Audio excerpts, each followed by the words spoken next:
Hi Paula, this is Joanna and Kenny again, and we are making one of our favorite family desserts for you today, only kicked up Philadelphia cream cheese style. But what I'm making for you today is called a Blitz Torte, and it is one of our favorite family recipes. It is a cake that is almond and cinnamon, and it's really, really yummy, and it is one of the things that my grandmother taught me how to bake. We are going to start off with half a cup of shortening, and then to that we are going to add half a cup of sugar, and then we are going to add 4 egg yolks to that. And you could do this in a mixer, but really this cake, when I started making it again in college and as an adult, I realized there's not a lot of ingredients in it. It's really simple. When you put it in the pan, you think, oh, this isn't going to be a lot, but it turns out to be fabulous. So that is all mixed up, and then to that we are going to add a teaspoon of vanilla, 3 tablespoons of milk, and stir that around.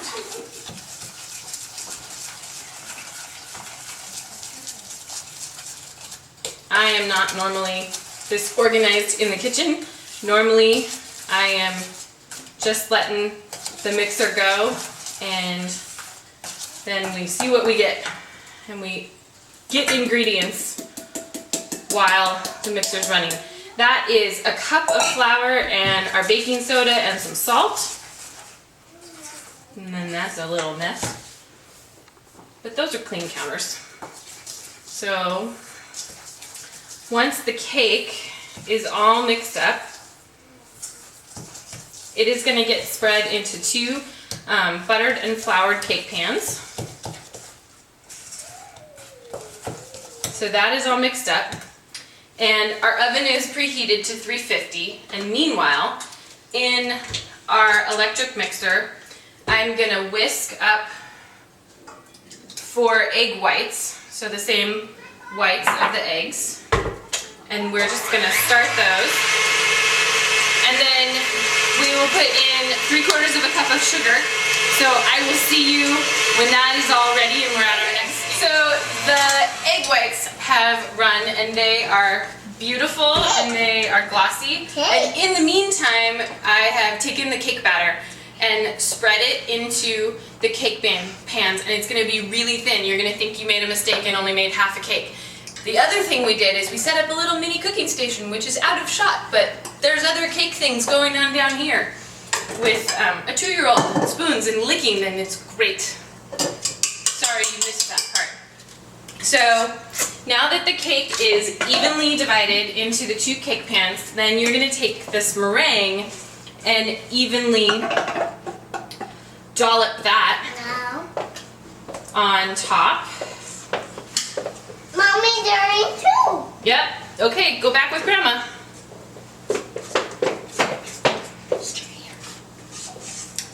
Then one of the things that I remember being able to do when I helped my grandma make this cake was we had to make it bumpy, because then it gets nice and toasty and it holds all of the almonds and the cinnamon and sugar. So we just spread this around nice and even. This cake was a favorite of my dad's and everyone in our family. It was always the birthday cake of choice. So, and then I started making it a few years ago. But normally my grandma would fill it with just vanilla pudding, which isn't very exciting. So we have wrapped up the filling area, and it is cream cheesy goodness. Okay, so then you just kind of tap the spatula on there to make lots of nice peaks and bumps. The maroon. The handle on it. The water.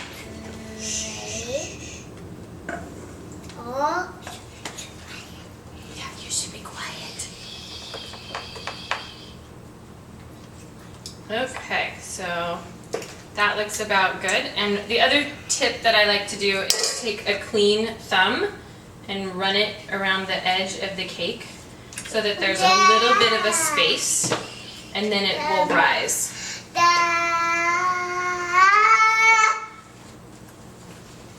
Okay.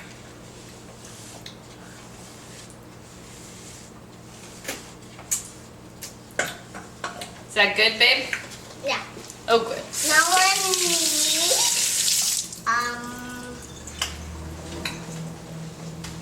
Okay.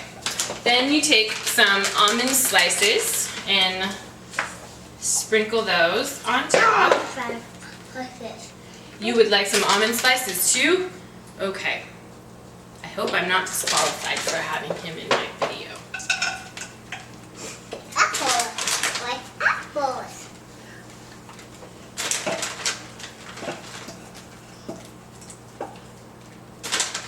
More slices. More slices. More slices. And then lots of cinnamon and sugar.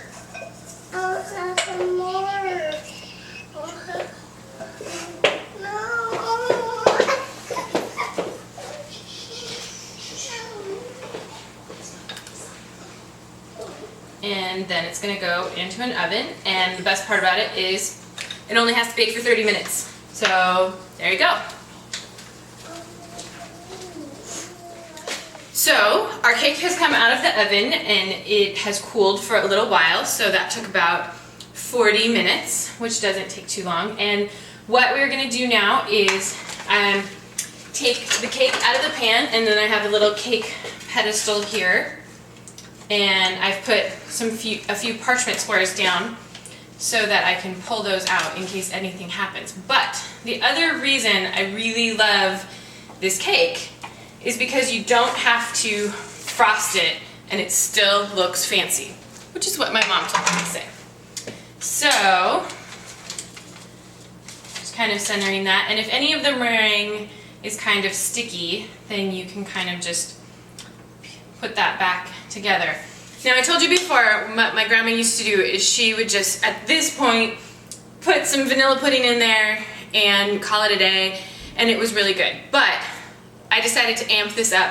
So earlier, I have mixed together 1 brick of Philadelphia cream cheese and 1 container or jar of marshmallow fluff.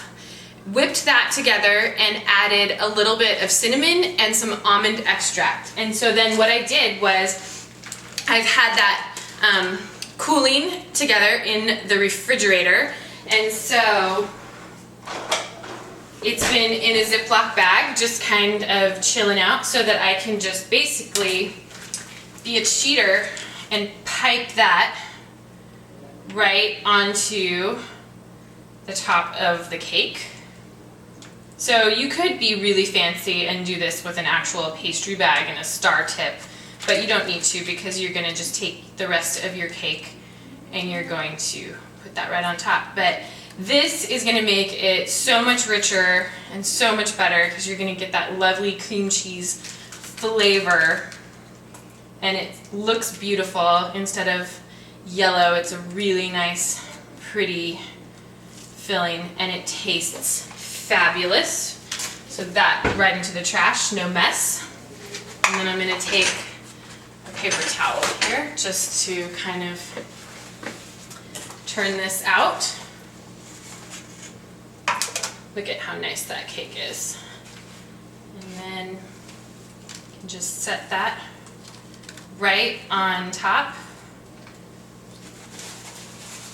And then we can peel off the parchment squares. And